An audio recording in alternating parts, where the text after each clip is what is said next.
Et bienvenue, chers amis développeurs, cette nouvelle playlist concernant maintenant Laravel Nova. Donc Laravel Nova, c'est quoi? C'est un produit qui a été fait officiellement par Laravel et qui est maintenu par Laravel. Ça fait partie des produits payants du framework comme Laravel Cloud, Laravel Forge et donc aussi Laravel Nova. Qu'est-ce que c'est en concurrent? Peut-être que vous connaissez Filament, qui est un gros concurrent de Laravel Nova, ou alors à l'ancienne où il y avait aussi Backpack et Voyager, si je me souviens bien. En gros, c'est quoi ce Laravel Nova? Et pourquoi est-ce que je vous en parlais? Parce que moi, ça fait depuis 2018 que j'utilise pour tous mes clients et franchement, il est absolument génial. Je gagne un temps fou, mes clients adorent. Et donc, j'aimerais vous en parler dans cette playlist. Commençons par le début. Ici, vous avez le site sur Laravel Nova. Voilà à quoi ça peut ressembler. Ça sert à quoi cet outil-là? Simplement à produire des backends. Vous savez, pour vos clients, vous avez toujours besoin d'un backend pour pouvoir gérer, je sais pas moi, la liste des users, gérer leur rôle, et puis c'est faire un petit ERP, CRM, voir vos clients, filtrer les données. Toute cette partie-là, c'est quand même assez répétitif. C'est simplement, on veut des stats, on peut pouvoir naviguer dans un menu entre différentes données, et on peut pouvoir faire du CRUD. On peut vouloir voir toutes les données, par exemple tous les users, créer un user, modifier un user, supprimer un user, et puis bien sûr, on veut pouvoir faire de la recherche dans notre base de données et faire des filtres, par exemple trier les clients qui ont un retard de paiement, ceci ou cela. Bon, et bien en fait, ça c'est du classique.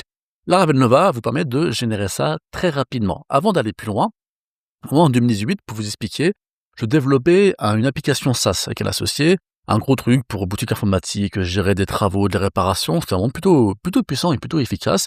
Ça faisait 2 mois qu'on travaillait là-dessus. On faisait du full Laravel, on avait acheté un thème tout fait pour notre back-office, mais reste que le back-office, on le crée nous-mêmes. Donc nos routes, nos contrôleurs, nos formulaires, nos ressources, nos validations. Bon, le classique, mais qui prend du temps et qui est assez répétitif. Et puis en 2018, Laravel fait une grosse conférence à Amsterdam pour Laravel EU, la Laracon EU. Je vais là-bas avec mon associé, et puis on voit Taylor Twell qui annonce Laravel Nova.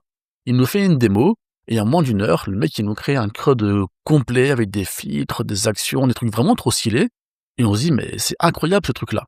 Alors quand on rentre à l'Airbnb, on se dit bah viens, on repart sur le projet depuis zéro en utilisant Laravel Nova. Et franchement, en 3 heures, 4 heures de travail, on a fait l'équivalent de 2 mois de boulot. Pourquoi? Parce qu'en fait, maintenant, il n'y a plus qu'un seul fichier, vous allez voir, où vous définissez tous les champs sur une ressource, un modèle, et tout va être généré automatiquement. Donc c'est absolument génial, et j'aimerais vous en parler ici. Très rapidement, vous avez donc le site nova.laravel.com, on est actuellement sur la V6. Vous allez voir, ce que j'aimerais faire dans cette playlist-là, c'est de créer un projet avec vous et tout simplement le mettre en place. Premier gros argument, je vais pas être très long, c'est qu'il s'installe comme une simple librairie Composer. Donc comme on a vu pour Satamic, on peut l'installer par-dessus, et bien là aussi. Et en fait, en gros, vous installez votre Composer, votre repo, vous faites install, il va créer des fichiers et c'est fini. Je vous montre ici une petite démo. Là, c'est un projet que j'ai fait, c'était pour une asso religieuse, une église qui gère différentes choses. Bien sûr, ce sont des données de test que vous voyez ici. Donc, en fait, à quoi ressemble Laravel Nova? C'est toujours pareil. Là-haut, vous avez une grosse barre menu avec une recherche automatique dans toute la base de données. Et puis, à gauche, vous avez votre sidebar avec les différents liens que vous voulez faire. Là où Laravel, on parle de modèle, sur Laravel Nova, on parle de ressources. C'est-à-dire qu'un modèle est lié à une ressource. C'est un fichier, vous allez voir, on définit tous les champs et comment c'est généré. À chaque fois, ça sera toujours la même chose. Vous avez ici des charts graphiques si c'est pertinent d'en avoir, sinon on s'en fiche. Mais sinon, vous avez toujours la liste des ressources avec une barre de recherche qui filtre que là-dedans, la possibilité de sélectionner différentes personnes, vous savez, classique. Et après ici, je l'ai pas ici, mais on peut faire des actions comme, exporter, envoyer un email, ceci, cela. On peut bien sûr filtrer, mais c'est vous qui allez définir vos filtres, et bien sûr mettre à la poubelle. Pour chaque donnée, on peut refaire des actions qui sont pile poil ici, ou alors voir, modifier et supprimer. Si je veux voir, bien sûr, c'est moi qui ai défini qu'il y a différentes tabulations ici et différents champs. Si je veux modifier, j'ai la liste des champs qui se fait comme ça. Et puis voilà, c'est en fait assez classique, mais finalement, pour différentes données, vous allez voir que c'est toujours la même chose, toujours le même format. Alors, premier aparté, attention, Laravel Nova, pour moi, est extrêmement puissant. Encore une fois, je l'utilise pour tous mes clients, mais lui est quand même très fermé. Vous avez le menu en haut, le menu à gauche, c'est comme si c'est comme ça. Bien sûr, s'il faut des champs personnalisés, on peut faire des champs personnalisés, c'est pas un problème, mais ça reste que on est limité à cette UI.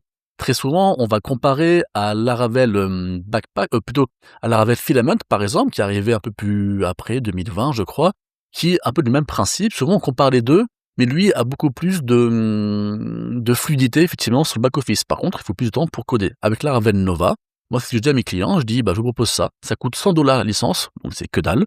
Je leur dis: «Écoutez, on met ça en place. Si ça vous va, le menu à gauche, le menu en haut, on met ça en place. Dès qu'on paye 100 $, peut-être qu'on est un peu limité en termes d'UI, mais l'UI, elle est bonne et l'UX, elle est bonne.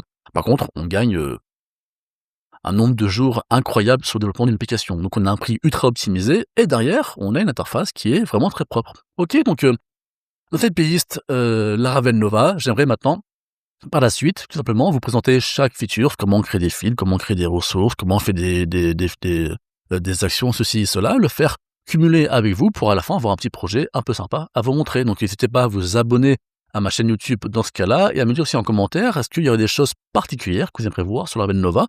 Moi, je vais les lire et je vais aussi construire cette playlist avec vous. Merci beaucoup.